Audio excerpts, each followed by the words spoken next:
Thanks everyone so much for joining us tonight. Before we get started, and I pass off to our Associate Director, Dr. Helen Malko, and then we hear our feature remarks tonight from Dr. Seteney Shami.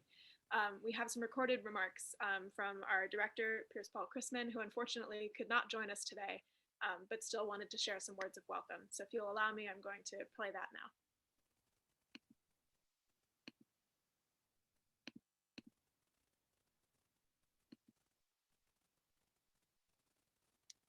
Hopefully everyone can see the screen in front of them, and please tell me if you, for any reason, have issues with the audio.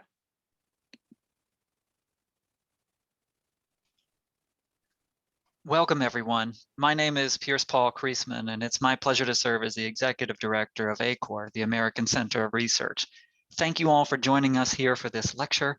We are very, very excited about the topic. It's something that we hope is relevant and current and pertinent and maybe even prescient, depending upon your questions and how it engages as we develop through the evening, talking about the landscape of research in Jordan and the Arab region today, in light of COVID and all the things that have happened over the last year, year and a half, and are currently happening now.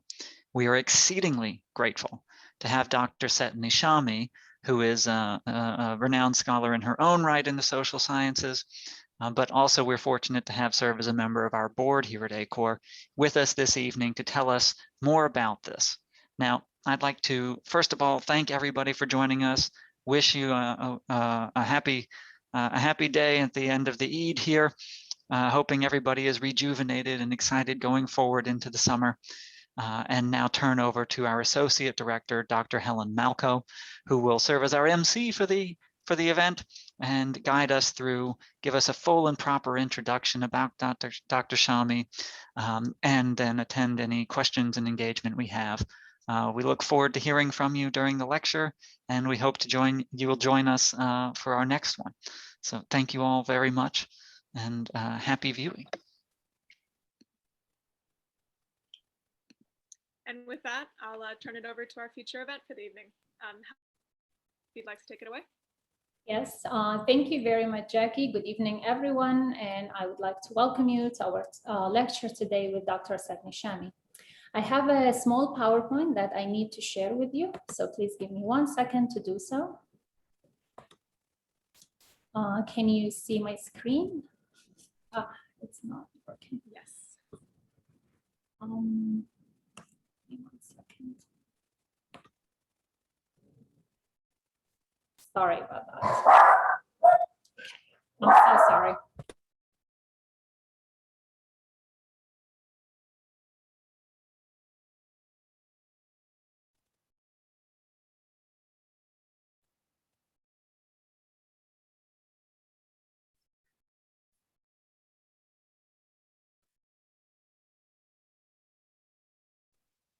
Looks great.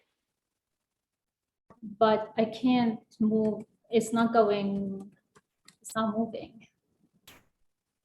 Okay, anyway, I'll, for some reason, sorry about that. It just worked fine. And obviously now it won't work. Maybe if you exit the presentation and join it again, perhaps. Yes, okay.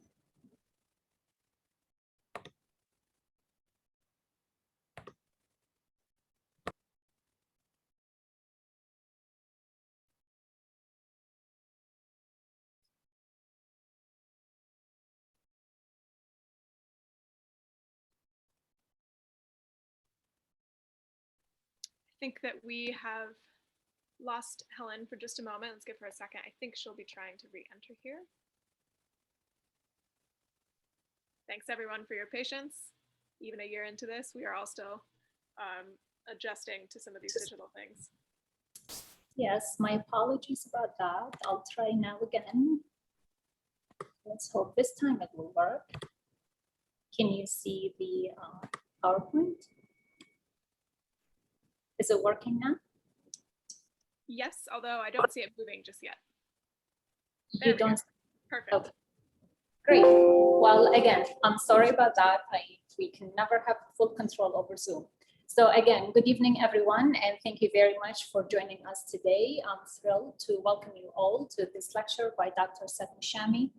As Jackie mentioned, please do use the language in which you would like to hear this lecture, as it is offered both in Arabic and English.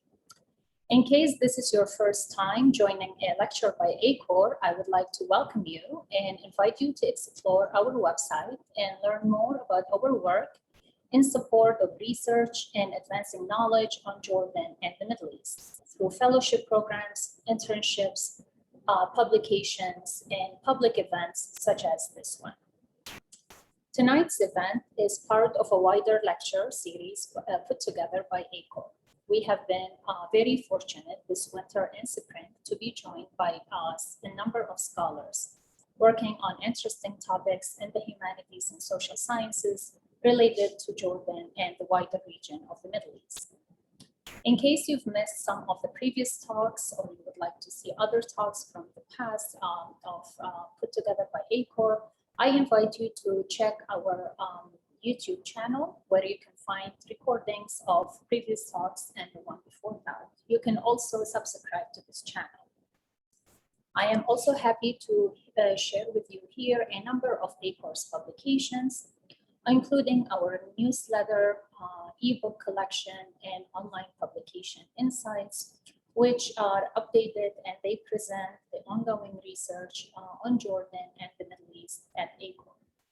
Much of this material is open access, and it is free and available to the public on our website. On the left side of the screen, you can see the fellowship programs that we have.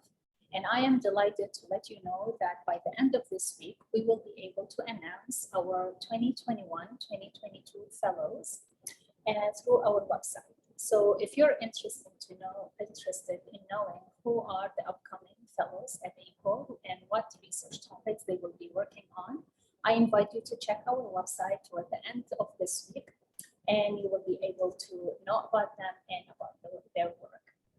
Also, for such updates and others, the best way to stay connected with ACOR is through signing up for our mailing list.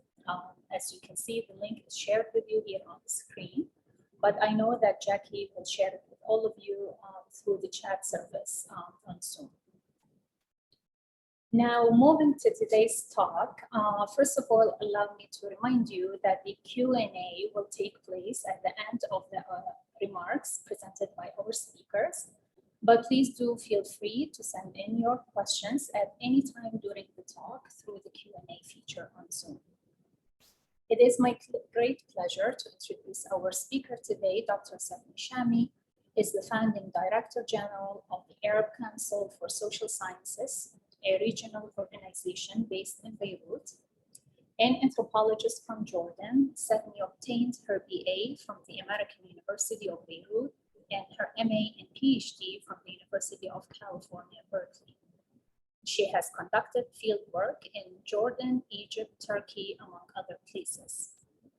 After teaching at Yarmouk University in Jordan and helping establish the Institute of Archaeology and Anthropology, she moved to the Population Council in Cairo in 1996. Between 1999 and 2021, she served as the program director at the Social Sciences Research Council, SSRC, in New York, and managed the programs on Inter-Asia, the Middle East and North Africa, and Eurasia. Her latest publications include a co-authored book entitled Seeing the World, How U.S. Universities Make Knowledge in a Global Era, that was published in 2018 by Princeton University Press. Seteney, we are very grateful that you're with us today, and we thank you so much for your time. Please take it away.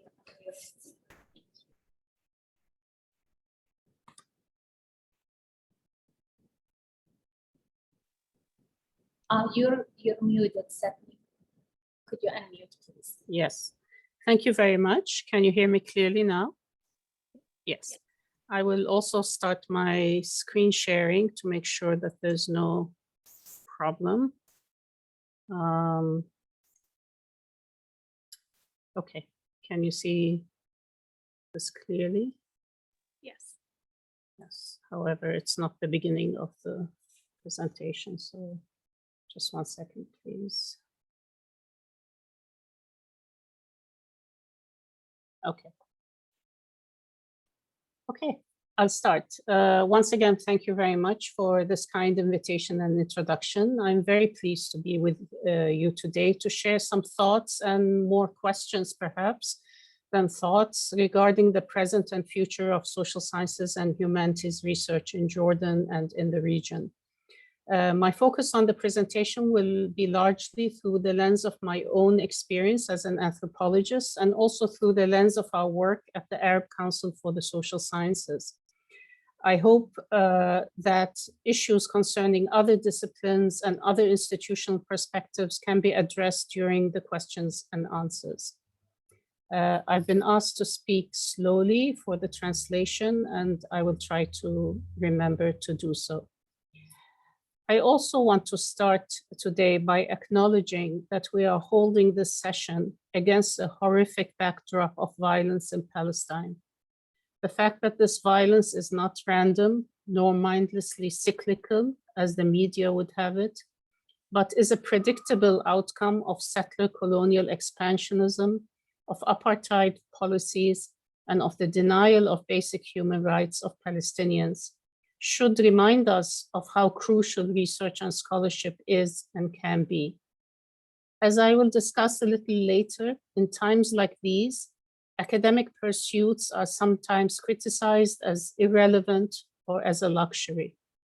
However, I would argue that tracing the historical roots of inequalities and marginalization, the impacts of state policies and social movements, the struggles for agency and voice exist in every context and country. And it is the social sciences and humanities that provide us with the concepts, the tools, and the perspectives to understand the roots and implications of such processes. It is imperative that we study and uncover these conditions, even when they have not erupted in violence. All too often, our research priorities are conditioned and respond to violence. This is a point I will return to, since the Arab region as a whole is in the vortex of many concurrent crises, and it is legitimate to question the place and role of academic scholarship in such contexts. Turning to my specific presentation, this presentation asks, what are the patterns and trends, the constraints and potentials in current research contexts and practices in Jordan and across the Arab region? The presentation will address these questions from three angles: the changing themes and priorities in research in Jordan and on Jordan, the present and future of research in the region in the light of unfolding crises, and the response by research communities and institutions to the heightened demands for new knowledge for new audiences. The presentation will discuss the implications for higher education and research institutions, the possibilities emerging from new actors, interstitial collectivities, and thought communities, the emergence of new audiences for new types of knowledge, and the changing connections between academia, activism, and policy. These are a wide range of issues, and in the short time that I have, I can only touch the surface of these complex questions. However, they are all interrelated, and I do hope that the discussion will allow us to focus on some specificities and some particular situations. So I do not need to say to this audience that 2021 is crowning a decade of revolutions, wars, protests, and displacement in the region, and has brought additional challenges to the Arab region. We have waves of uprisings and authoritarian backlash to these uprisings. We have wars, displacement, and deteriorating everyday security. We have economic instability and decline. And on top of all of this, we have a pandemic, COVID-19, which has exacerbated socioeconomic inequalities, highlighted the lack of trust in state authorities across the world, I would say, and disproportionately affected marginalized and fragile communities. I am coming to you from Lebanon, which is the headquarters of the Arab Council for the Social Sciences, and all of these issues are ongoing all at the very same time in this country. Now, the structural challenges for the social sciences and humanities in the Arab region are well known. We can talk more about these in the discussion, but there is really a large sort of array of obstacles and shortcomings in our societies that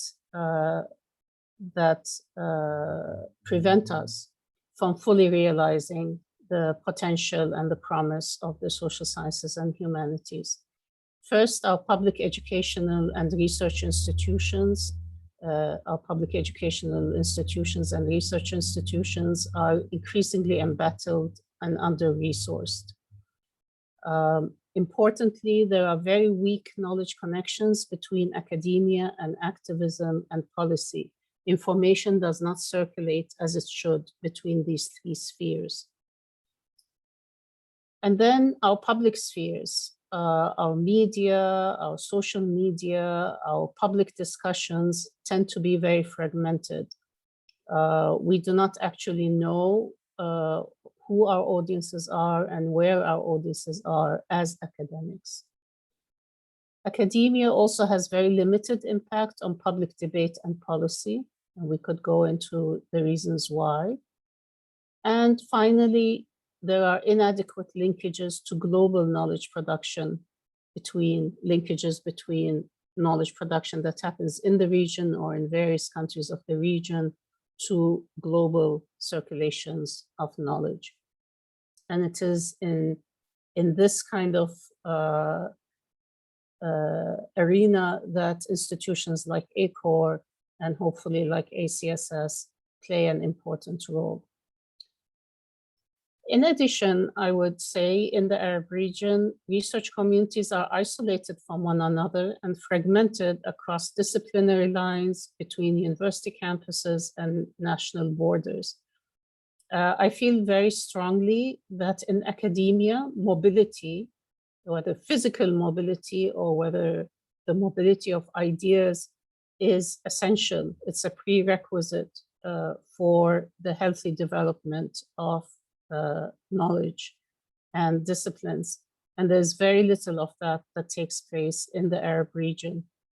There's very little mobility or circulation for faculty or students. For example, students cannot take courses in other universities other than the one that they are enrolled in. They cannot take courses for credit.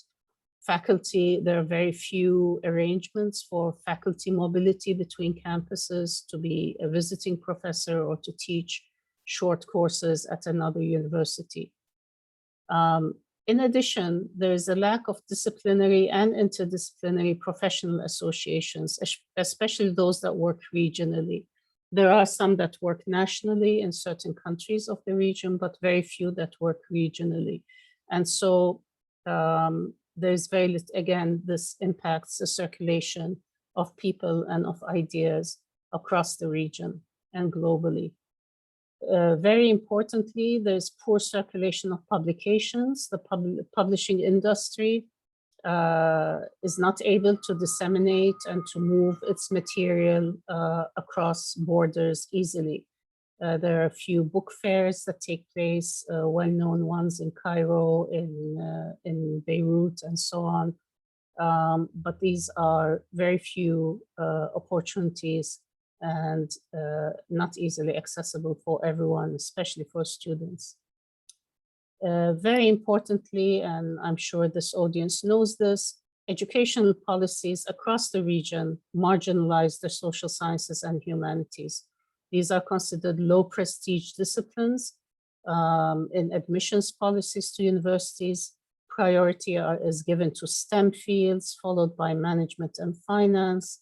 And this is global, by the way. This is not particular to our region or to our country or to Jordan. And there's little or no allocation of research funds for the social sciences and the humanities. So in the face of all of this, when we come to look at what kinds of research is taking place in Jordan, and what are the topics, what are the themes, what are the priorities, we see that the actual amount, just quantitatively, the amount of research in the social sciences and humanities is really very, very small. Moreover, because of this fragmentation and this lack of circulation and lack of connection with each other, even in a small country like Jordan or in a small country like Lebanon, we often don't know what research is taking place on another campus or in a research center. Of course, things have improved because of digital resources and tools, and I will come to that. But still, if we embark on a particular research project, we often don't know what has been done on this theme or on this topic in the past. There is a sort of approach often that I read when I read articles that are sent to me for review, or I read published articles or books, or when students begin to write their dissertations and theses for their MAs or PhDs. Often there's an insistence that this research is the first one on that topic, that no one has studied this topic before. And often it seems as though authors think that this actually enhances the prestige of the research, when in fact it's the opposite. Good research always builds on past research. Good research always synthesizes what went on before and shows how the new research will add and will expand and will enhance what has happened before. And so we really need, it would be very interesting in Jordan to do a series of bibliographic surveys and synthetic research to see what has been done on various topics. There is a lot of work, of course, being done by students for their MA theses and their PhDs, which mostly do not get published and mostly do not circulate. And these are also important to survey, and these are also sort of the richness that we have to be able to build our new work on and our new research on. I also want to emphasize that it's important to compare research that takes place in Jordan by Jordanians, by scholars who reside in Jordan, and compare that with research on Jordan. This is perhaps something I'm acutely aware of as an anthropologist, where I feel that there is a great deal of disjuncture between what anthropologists who are not from Jordan but study Jordan, what they work on, and what anthropologists who are in Jordan and reside in Jordan and what they study and what they do research on. And I think it's very important that research in Jordan and research on Jordan comes closer together and engages in more discussion and in more dialogue, whether within disciplines, whether on particular themes, whether to explore certain kinds of methodologies. We need to also assess what funding opportunities exist, and we need to gauge, and this is very important, what kinds of long-term institutional, university or research center investments there are in fields and topics and collaborative research. So as you will, hello? Can you still hear me? Yeah, because I just got a message saying I've been signed out, so can you still hear me? Yes, Seteney, Yes, we can okay. still hear you and see you. Okay, I will just go on. Okay, I can't get rid of this message, however. Okay.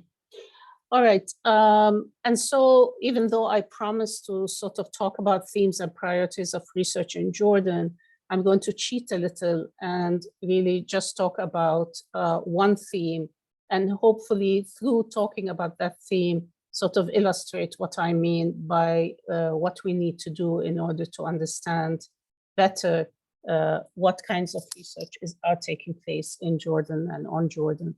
And I digress for 1 minute and show you these two publications of the Arab Council for the Social Sciences, which provide a methodology for the sorts of things I'm talking about. So the first report that the ACSS put out in 2015 was called the presence of the forms of presence of the social sciences in the Arab region.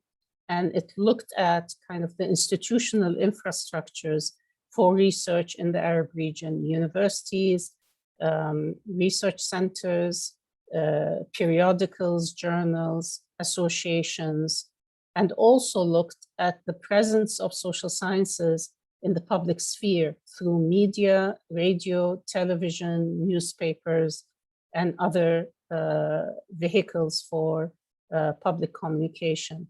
The second publication in 2017 looked at actual production in Arabic between the years 2000 and 2016 in a variety of disciplines: anthropology, sociology, psychology, social history, and so on, and compared production and the content of publications from the Maghreb and from the Mashriq and from the Gulf. This is the sort of documentation and synthesis and state-of-the-art research that is really necessary for us to be able to build upon what has been done in the past and to plan for research priorities in the future. But it is a difficult task, it is a thankless task, it's very difficult to do because of the lack of access to libraries and to databases. However, it can be done even if in an incomplete fashion. And I think it would be tremendous if in Jordan we would do this kind of work on various topics. So as I said, I'm going to cheat a little bit and focus on one theme, which is the family in Jordan. And I can talk about this because I was part of two projects and published and sort of did a survey of the literature and published on the state of the art and the state of the literature in the social sciences on the Arab family. And these are the two articles that I'm drawing upon for this presentation. So first, why the family? Why a focus on the family? I think a focus on the family is very interesting in a country like Jordan and across the Arab region, because discursively and culturally, there's a heavy emotional investment in the notion of the family as a fundamental structure, as the building block of society, as the main carrier of the central values of society, and because there is a notion that Jordan is essentially a society built on kinship and on tribes. And tribes, of course, are families writ large.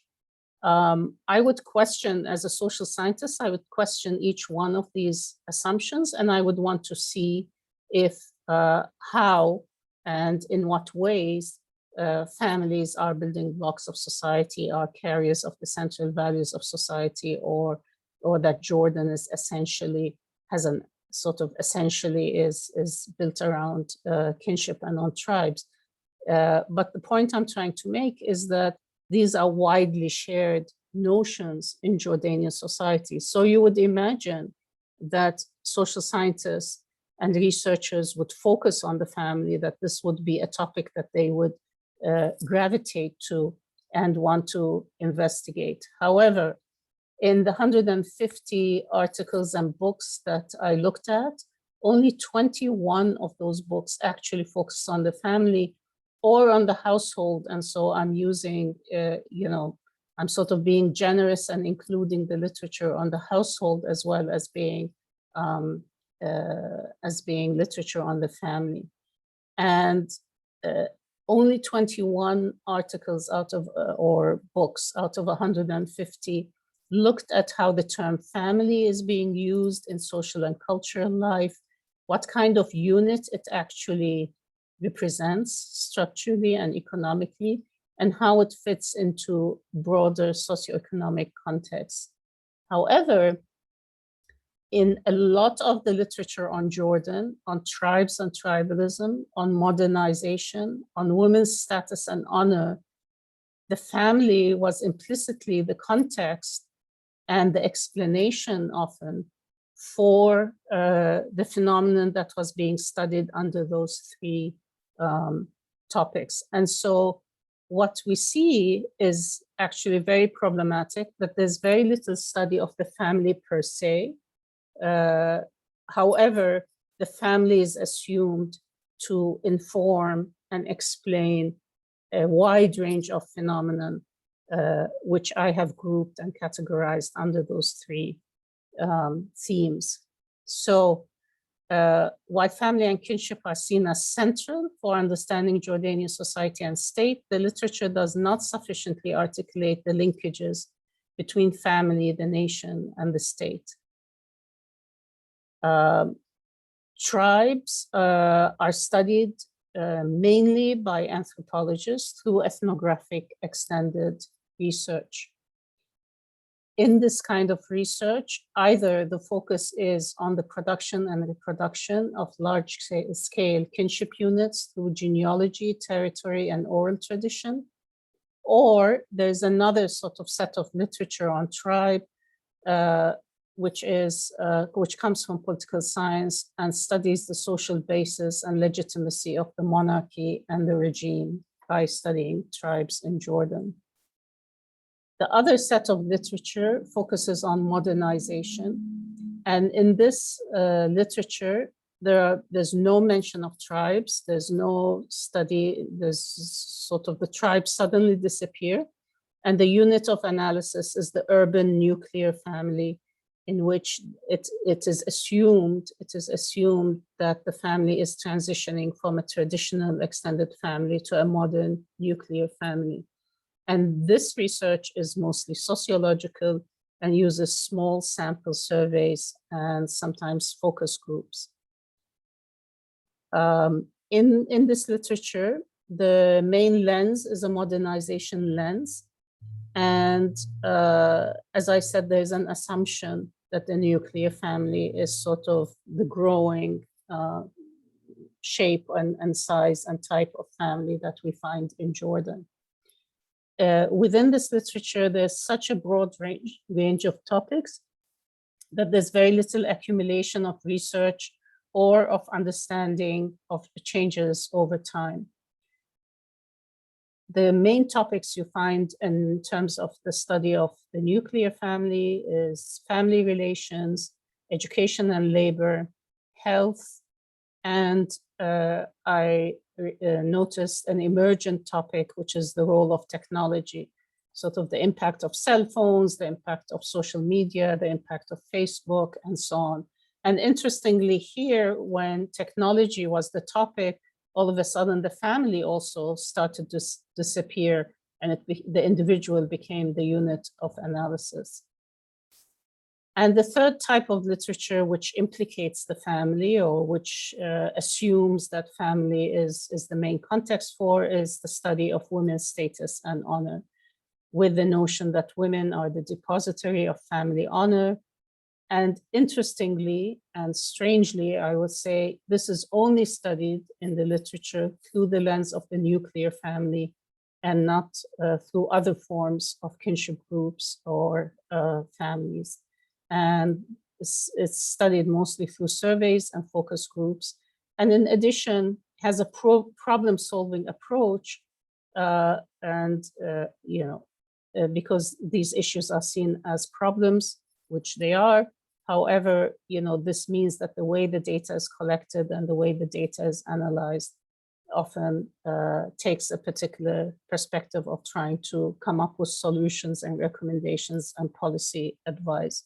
So if we were to say, based on the literature, what is the Jordanian family? What does a Jordanian family look like?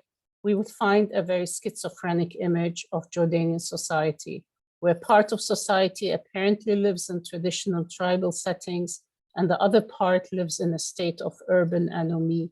And the reason I say anomie here is because there was a very strong strong arguments being made in the literature on the nuclear family, that these families had no recourse to anyone, they had no recourse to the state, that they were not, that they did not receive sort of the kind of support and so on from neighborhoods, from kin, from the state. Now, to me, this is not the Jordan I know. And if you just think of, just think of 10 families that you know in Jordan, and you will know that they cannot fall into this kind of dichotomous category of either being in a traditional tribal setting or in an urban nuclear family. And so, we have a real problem. The point I'm trying to make is not only the number, part of the problem comes because of the literature being so little, and because it's scattered over many, many topics, so that there isn't enough accumulation, there isn't enough sort of synthesis that one can, or conclusions one can arrive at. But it's also problematic because of the conceptual and methodological choices of the researchers, which I have mentioned some, and I will come back to.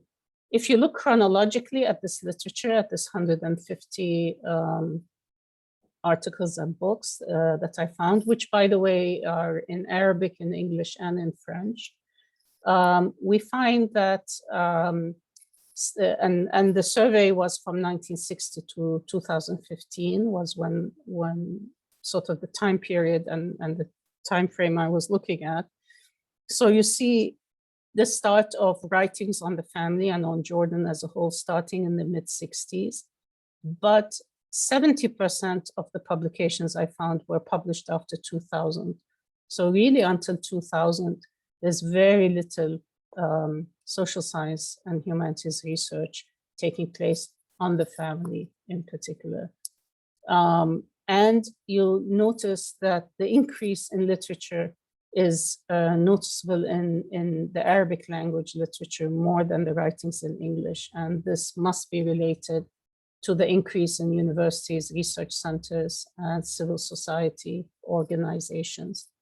Up until the 1990s, the literature is dominated by developmentalistic concerns, focusing on issues such as fertility, family planning, child and maternal health, and to some extent, education.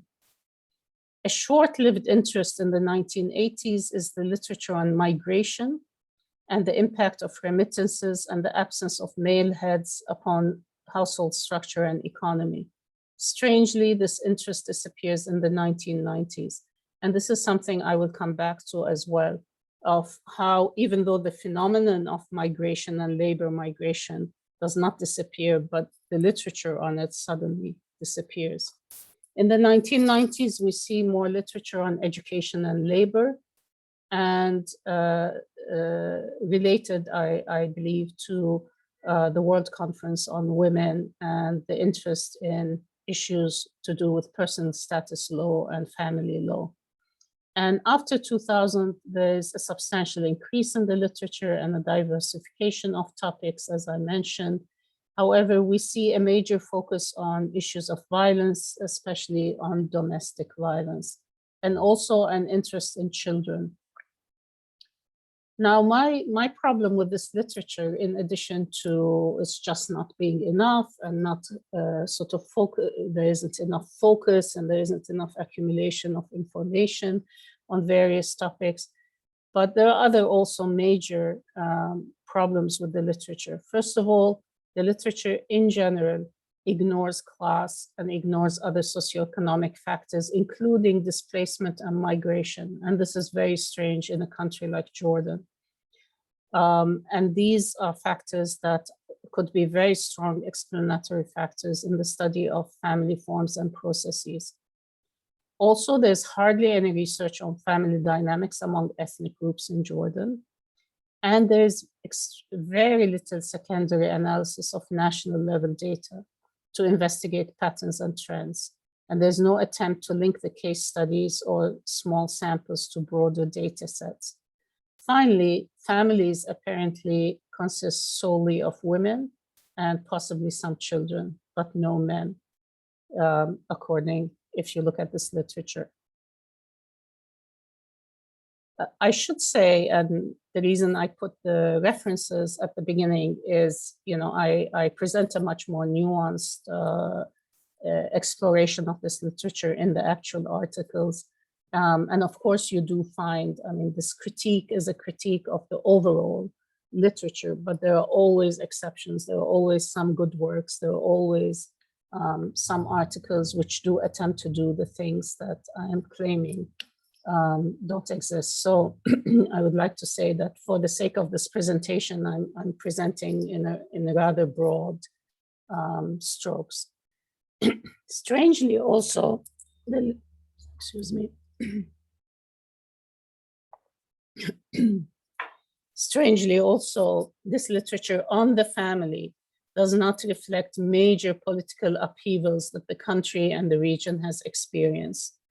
These issues are written about, but not as it relates to the family, in spite of the waves of refugees and other forms of displacement that have accompanied these conflicts and these processes. This photo, which isn't showing very clearly, is of Zaatari camp. I move to another part of the presentation, which is about this sort of multiple crises that the region is living through. And I move a bit away from Jordan and more broadly into the region. But the point I'm trying to make is that we are very aware in our daily lives, in our lives as people, of all of these crises, of all of these contextual factors. And the puzzle is why it's not reflected in our publications. Why is it not reflected in the research that we do?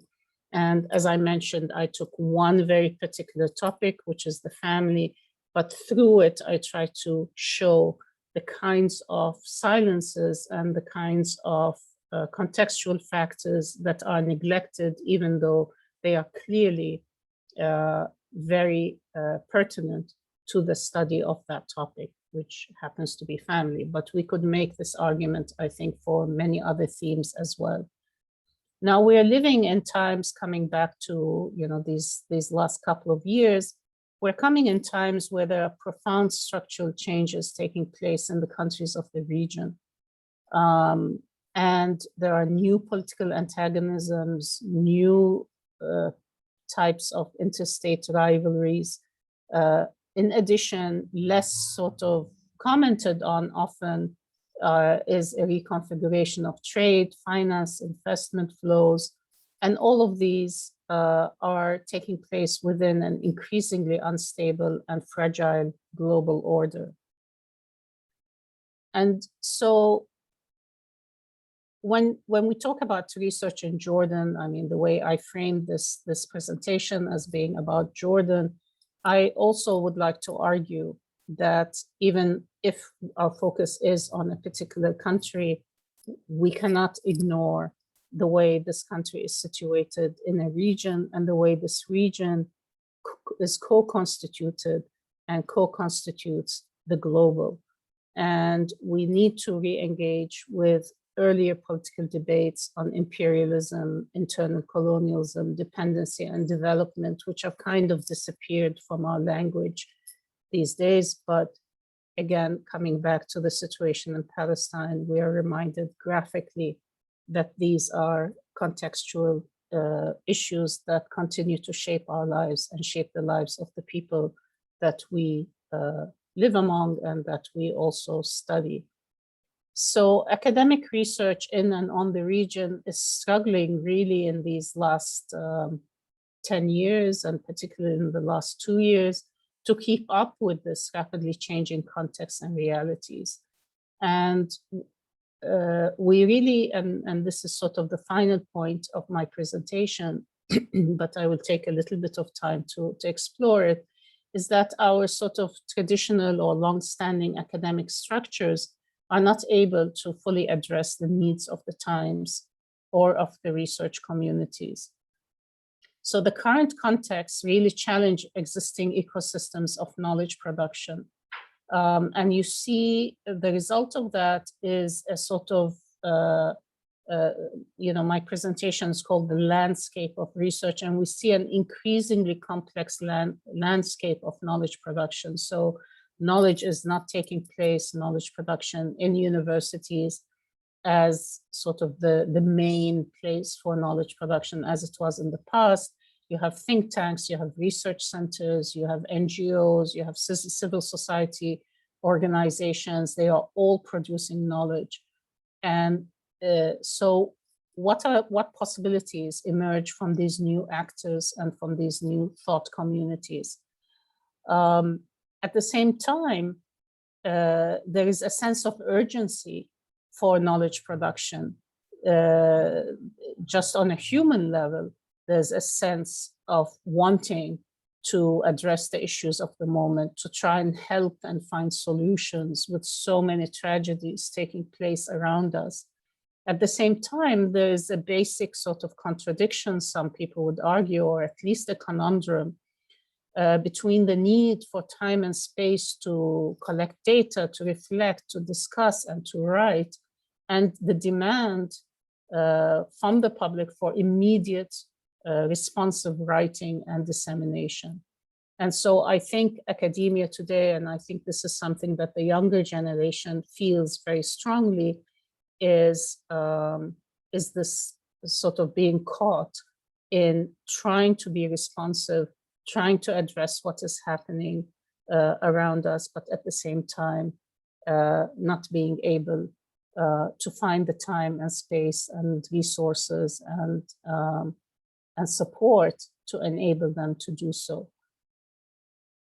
And we see new forms of resistance, civic activism, public engagement that are bringing together researchers and other actors in society in new conversations and collaborations. And so, again, knowledge production is no longer taking place only in the university. It's no longer taking place in a sort of traditional setting of the library or the study or the room where you sit by yourself and write. It's taking place through conversation, through dialogue, and through interaction.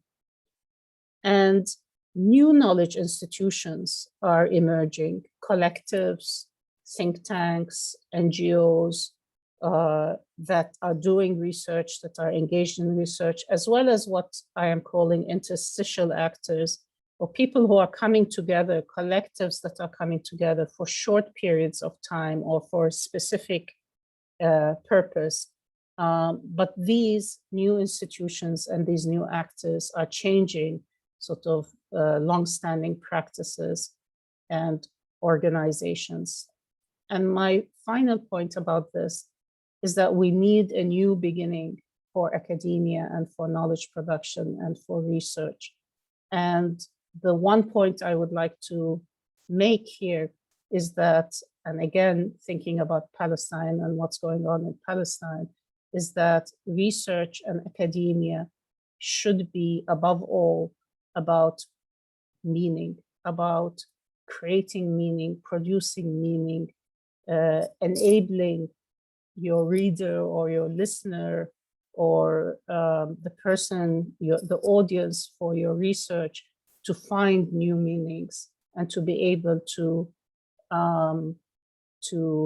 co-produce new meanings with you. I think we all feel that we are living in times of chaos, and we search for meaning amidst this chaos, as this very well-known song that became sort of the anthem of the Tunisian revolution said to us.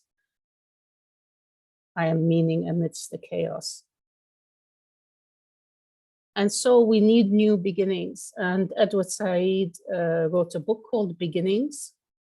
Before he wrote Orientalism, he wrote, one of the books he wrote before Orientalism was a book called Beginnings, where he says that the beginning of something, where you decide the beginning is, sort of unfolds, helps unfold what then ensues. And so going back to Palestine, is the beginning in 1948, is the beginning in 1936, is the beginning of the conflict earlier, is it in 1967, is it after the first Intifada, is it after the second Intifada, depending on where you situate the beginning of an issue, whether it's a conflict or whether it's any other kinds of process, frames and shapes the way that you understand how it's unfolding, as well as what kind of solutions you can present. And so my argument for a new beginning, for knowledge production, involves many changes in the ways in which we do scholarship.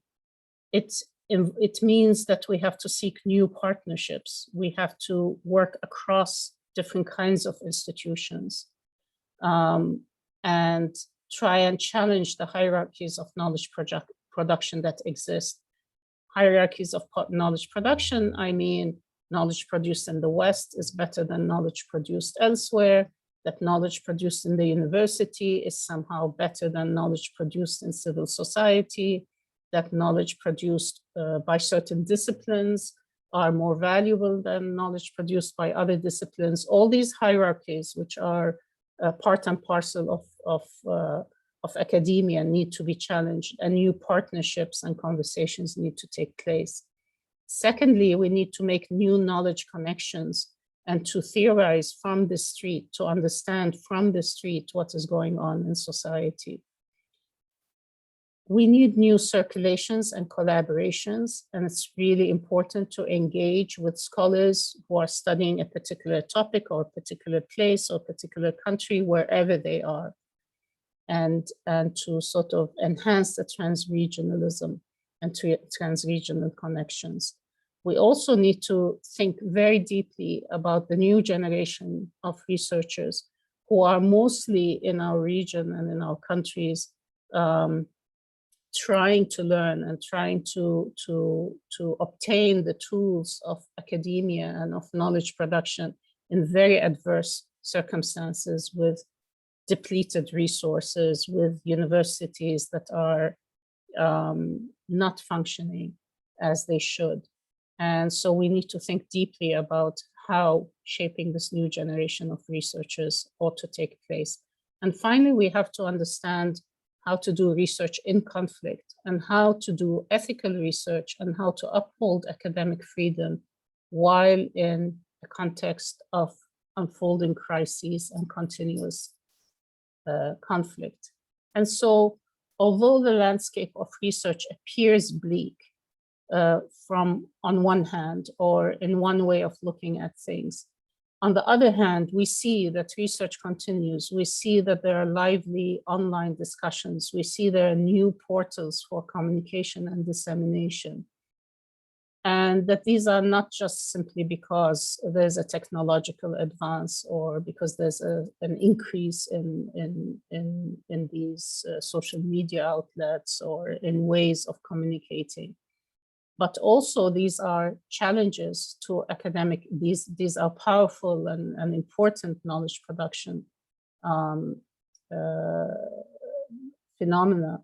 And they also challenge academic institutions and universities to rethink the way in which they practice knowledge production. And they blur the boundaries between academia and media, between academia and activism, and between the institutional and the interstitial.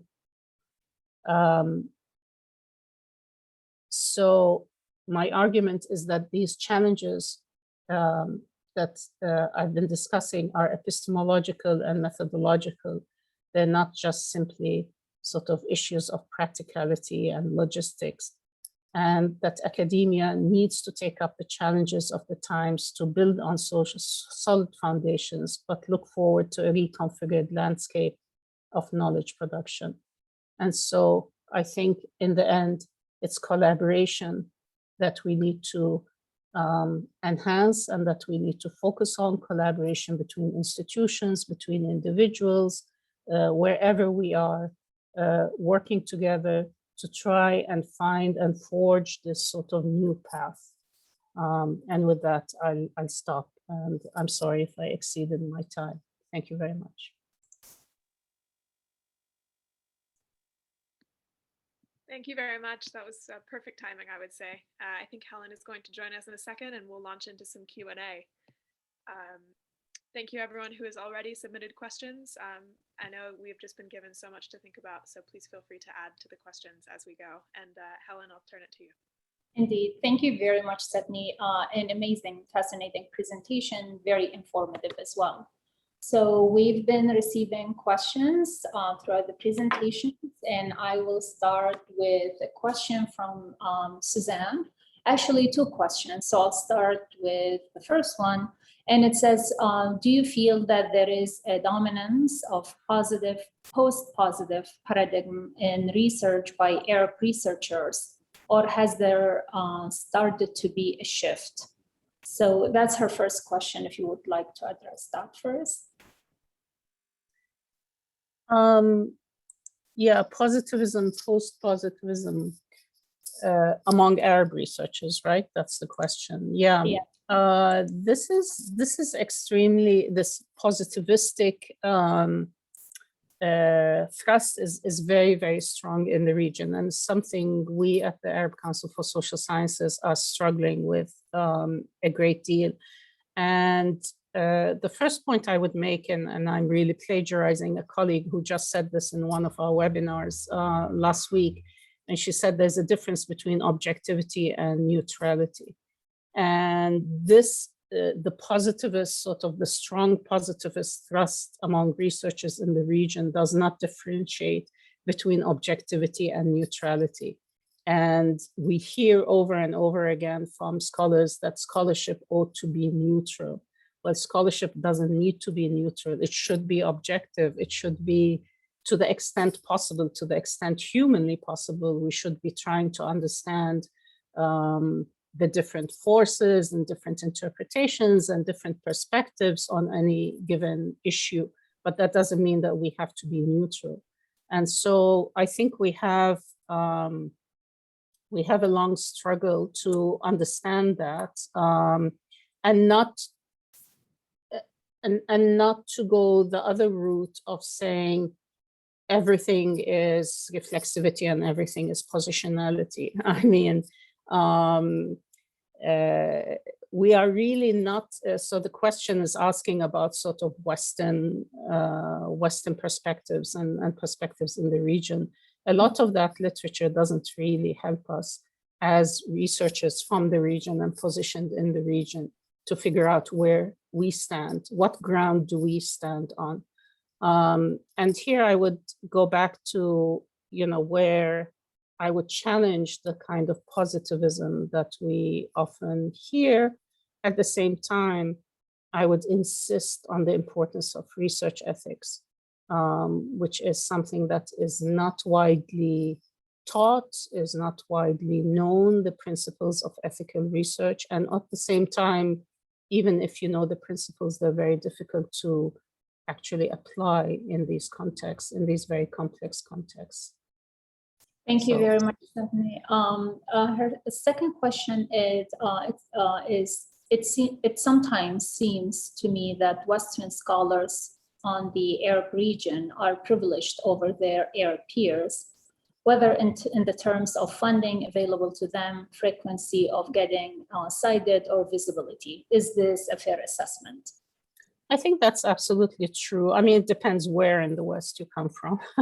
And it's also true that in many places in the West, academic institutions are now underfunded and are in crisis and so on. And so I would say, I mean, in general, yes, of course, it's true that there's more funding, and not just funding, but there are more institutions that provide, you know, what education specialists often call scaffolding.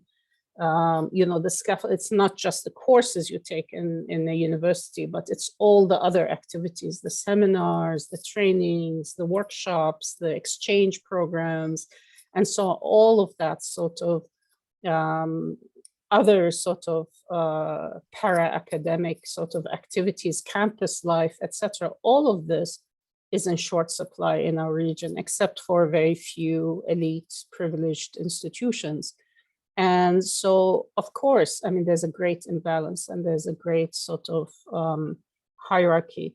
And what I would say, though, especially now that the West is also in different forms of crisis, just look at what's happening in France with the attack on sort of certain kinds of scholarship, the anti-intellectualism in the US, all of those, the UK universities are seriously underfunded. Many universities are seriously underfunded.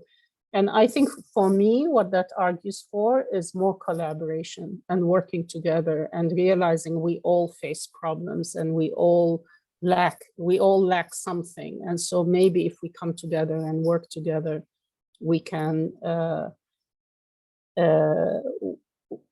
sort of maximize our resources wherever they are. The other thing that, however, which I think does not privilege Western researchers, especially younger researchers, is the kind of pressure that they're under to finish their degrees very, very quickly.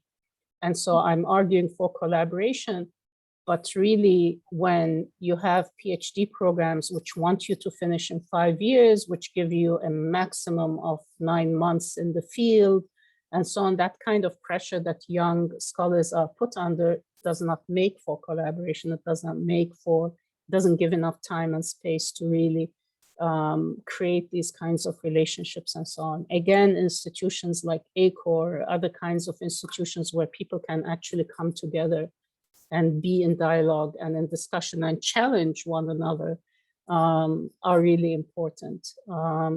So yeah, so yes, they're more privileged, but regional researchers also have all sorts of intangible sort of benefits that they can also use for their academic purposes and their research purposes. Thank you very much, Seteney. I'll move to our next question from Allison. She says, thank you for this presentation, Dr. Shami.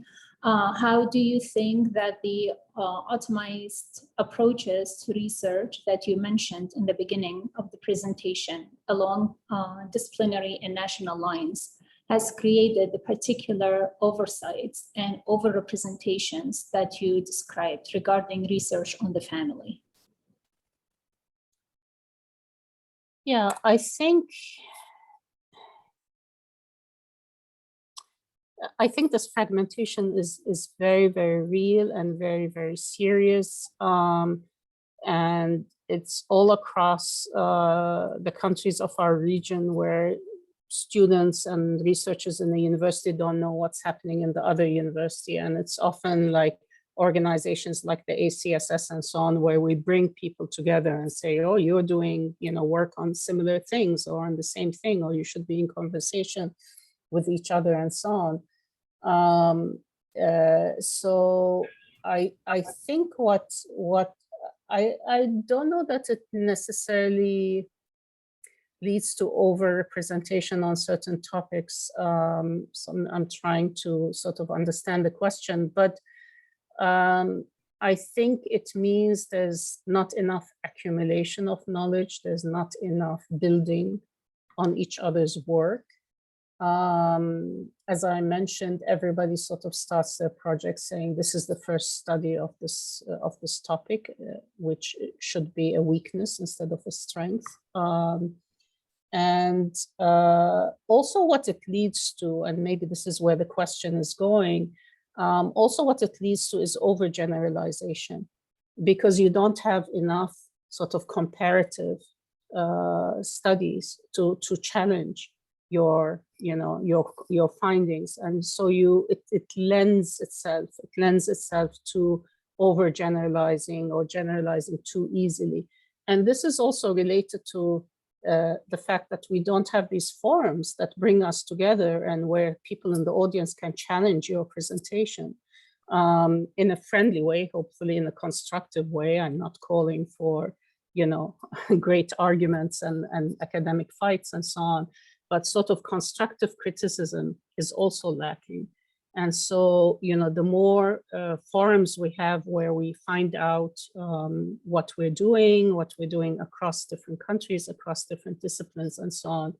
And then the interdisciplinary conversation is very difficult, of course, because we are conditioned by our disciplines to a great extent. And so when I say family as an anthropologist, I often mean something very different from what a political scientist means when they say family, or what a historian says, because they have a completely different view of the way in which these structures have evolved over time. And so again, I mean, more conversation, more dialogue, more collaboration. It's a kind of broken record with me, but I can't say it often enough, I think. Definitely, I agree. And we do need interdisciplinarity in this region. So thank you. There is another question, and this question is on the topic of producing meaning for the reader, and the need to circulate knowledge between various groups and across Arabic and English. Do you have a perspective on the ongoing debate about the use of jargon in academic writing?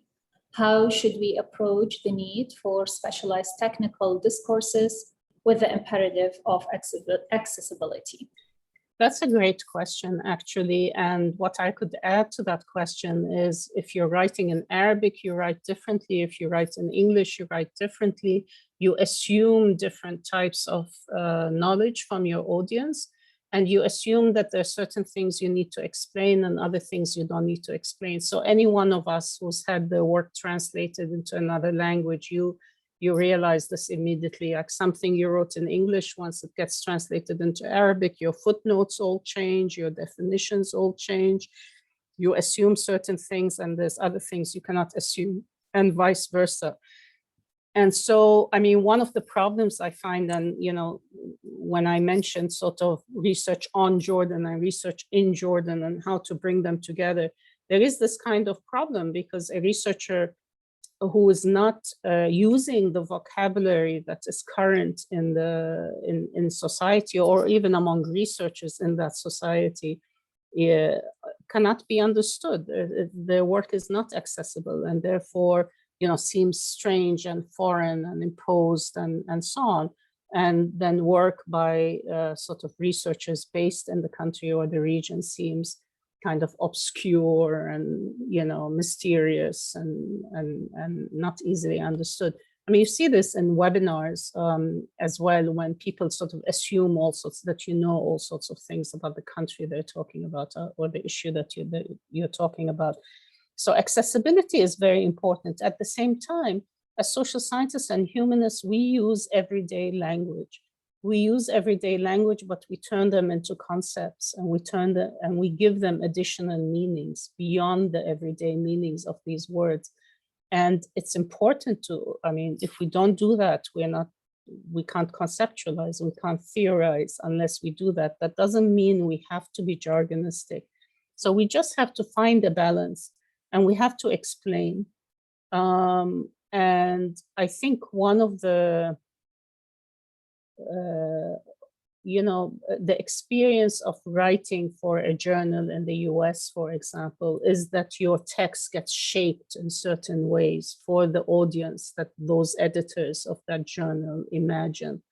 And you're asked to explain certain things that you consider doesn't need explanation, and you ask not to explain certain things that you think does need explanation, and so on. So there's always a negotiated outcome.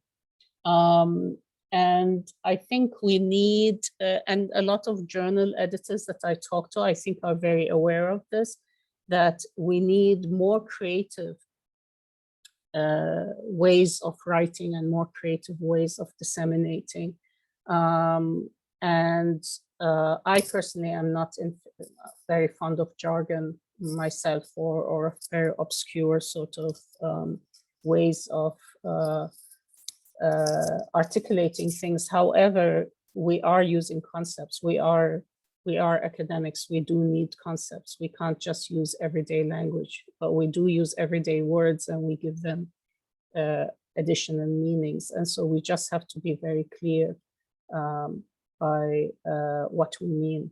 And you can write for different audiences. Some of your writing can be more accessible, and some of your writing can be a little bit more abstruse and you know, aimed at a very academic audience. And I think these are skills we don't learn. We don't learn in graduate school how to write for different audiences, certainly not when I was in graduate school. And I think we need to develop these different ways, yeah, of writing. Yes, definitely. Thank you very much, Seteney. We have a few more questions. So I have a question. Thank you for this presentation, Dr. Shami. Very enlightening. Have you seen increased research on Jordan in recent years, given the increasing difficulty in doing work in other countries in the region, such as Syria, Egypt, even Lebanon? And how do you also see efforts to conceptualize the region, MENA versus WANA, etc.? Yeah, I think there is an increase of research in Jordan, and I think the person who asked the question is absolutely right. A lot of it is because other countries are closing off. I would like to, as a Jordanian, I would really like Jordan, its institutions, its you know, various academic elites, to really capitalize on the very hospitable tradition of Jordan for research. I mean, my experience, the experience of so many colleagues, has been that Jordan, over the last 30, 40, 50 years, has been a very easy place to work in. And I would like us to keep that, that sort of wonderful sort of hospitality is what I want to call it, and there may be a better word, to research, because it's not the case in many countries. And I know, I won't name the countries, but I used to get visited when I was at Yarmouk. I would be visited by anthropologists from other Arab countries, and they would say, it's so easy, you know, you would just walk into people's homes, would walk into villages, you know, people would talk to us, walk into a cafe, you know, into a coffee house, and so on. I hope that the increasing economic hardship, that the increasing sort of political tensions and so on don't change this fundamental characteristic of Jordan, and that it remains hospitable for research. What I really like is what I see in terms of new research on Jordan is the variety of topics. I'm so happy to see people sort of escaping this dichotomy of tribe and state, you know, which for so long seemed to be the only topic you could study in Jordan, and that there's nothing wrong with those studies, nothing wrong with that research, but you know, it did seem like that was the only thing you could study in Jordan. And I see now research on energy and research on schooling and research on I don't know, agricultural this and that and so on. And it's very nice to see on infrastructure, on water, on electricity, on all sorts of things. And that's wonderful to see. The problem is, again, you know, the sort of scattered nature of things, and the fact that there isn't enough accumulation and there isn't enough sort of knowledge. being produced about particular things. But still, if I had to choose between focusing only on one or two themes and being a bit scattered, I would choose being a bit scattered. Oh, Swana, Wana, etc. This is a long and could be the topic of another presentation. I have, because I directed the programs on Eurasia, on Inter-Asia, on the Middle East, North Africa, etc. I have a lot of things to say on that. What I would say, to be brief, is that the terms you use are not innocent. What you choose to frame something as Arab region, you choose to frame it as Middle East, North Africa, you choose to frame it as West Asia. These have meanings, and it changes how you frame, it changes what you look at, it changes what you include and what you exclude. And so you have to be very thoughtful about them.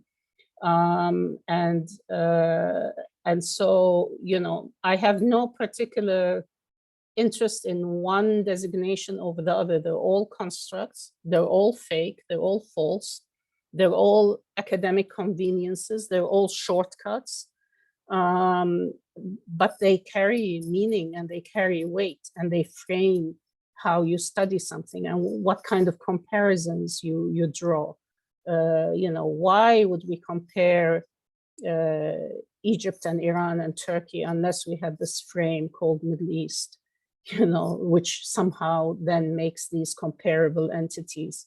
But if we were to say we're West Asia and we compare with Pakistan and India instead, we come up with different kinds of comparisons and different kinds of insights. No one of these is more valuable than the other, but you have to be very, very intentional about the frames you use and the way in which you draw boundaries around your subject. We could talk about Jordan, we can talk about Lebanon, we can talk about national boundaries and whether it makes sense for every topic to be studied within a national boundary. I mean, this is obviously, political scientists have been severely criticized for always having the nation state as their main unit of analysis. So yeah, that's a big, big topic, important topic, and one for further discussion, I think. Thank you, Seteney. Yes, indeed. The term that you used to describe the region, it definitely has heavy implication on the research. And in our field as archaeologists, we add another term that is ancient Near East, and then Near East versus Middle East, and so on. So I totally agree. We have another question from Shada. And it says, do you believe that it is possible for funders of academia as a system to take into account, accept, and support collaborative and equal partnership in the region? I think funding for collaborative research has been on the increase in the past 20 years. Unfortunately, a lot of it still tends not to enable really egalitarian or equitable relationships between all the partners. So, for example, in many countries in Europe now, collaboration is actually a condition of the grants that researchers there or universities, institutions receive. They have to have a collaboration with a country in the global south or a country in, depending on what the funding is for. But the funding tends to still come to the university in the West and then be dispersed from there to the researchers elsewhere and so on. And so I think there's a lot to, I think the idea of collaboration is growing. Now, this is, again, one of these big topics because in archaeology, and one of the things I really enjoyed when I was at Yarmouk and working closely with my archaeology colleagues, was to see how collaboration was structured. Because for an anthropologist, we usually worked alone in the field, and to see how archaeologists sort of managed these collaborative relationships was very, very interesting, and how intentional it had to be, and how you had to actually have sort of contracts and everything written out from what's going to be done in the field until publication, like it's clear what the, I mean, when it was a good collaboration, it would be very clear, like what how things were going to be organized in terms of the division of labor, in terms of publication, in terms of all of those sorts of things. And I think other disciplines have a lot to learn from archaeology and from disciplines that tend to be more collaborative. I think the impulse towards collaboration in funding is coming more from the natural sciences, where collaboration has always been sort of the norm. And international collaboration is far more advanced in the natural sciences and in medicine and in areas like that than in the social sciences. So we're coming very late to this collaborative enterprise. And it's not easy. It means things take longer and there's more room for disagreements and problems if the collaboration isn't well thought out from the beginning. But it is so much richer and the results are so much better when it's done right. And so I think learning how to collaborate is also one of these priorities for the future. Thank you, Seteney. I think we do have a few more questions, but we are running out of time. So I think I will take our last question for this evening. And I will choose the question from Hamed. He says, do you think that e-publication can overcome the limitations on distributing regular publications and circulation of knowledge? Sorry, could you repeat that again? Could you? Yes. Do you think that e-publication can overcome the limitations on distributing regular publications and circulation of knowledge? Absolutely. And I'm a great proponent of open access and open science and open access publishing.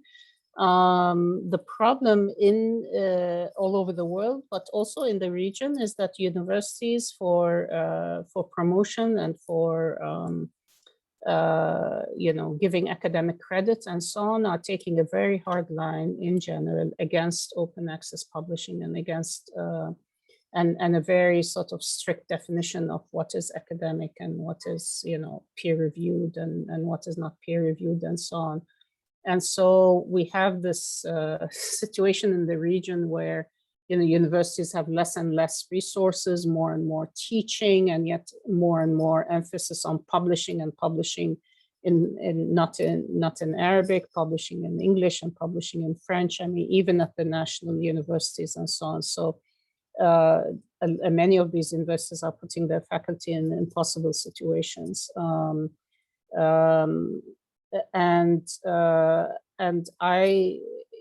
we would like at the ACSS to be strong advocates for open access and open science, and we're working on this, and we're learning a lot from Latin America, colleagues in Latin America who are far sort of advanced in this area.